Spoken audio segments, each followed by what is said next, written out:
болсын. Рахмат. Ош облысына жалпысынан жаңы 15 техника бөлінсе, анын экөөсү Кара Суу районуна берилди.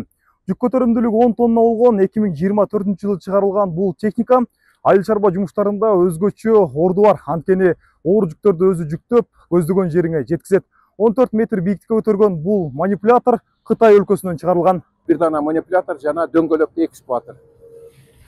Буга чейин 2012 жылда республикалык бюджеттен 2 техника берилген болчу. Ошол 12 жылдан кийин азыр быйылкы жылга техникалар, жаңы техникалар келип, бүгүнкү күндө мына Южный каналынын 5 мөйнөк участкасындагы селден сактоочу курулмасында чаап тазалоо жумуштарын аткарууда.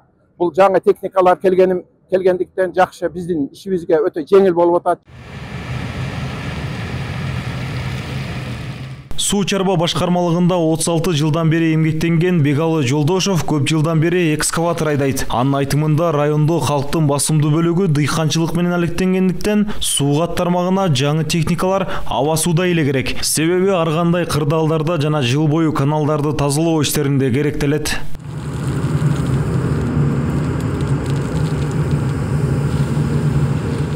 Эми мына быйылкы берген техника аябай ыңгайлуу техника.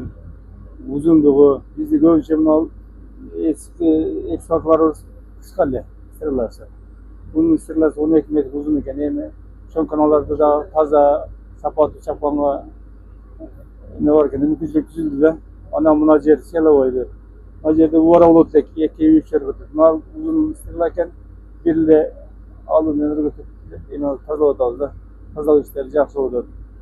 Teknikanın kuvvatlılığın Эске салсак, жакында айыл чарба тармагына 104 дана жаңы техникалар алынган. Алар ар бир аймакка муктаждыгына жараша бөлүштүрүлдү.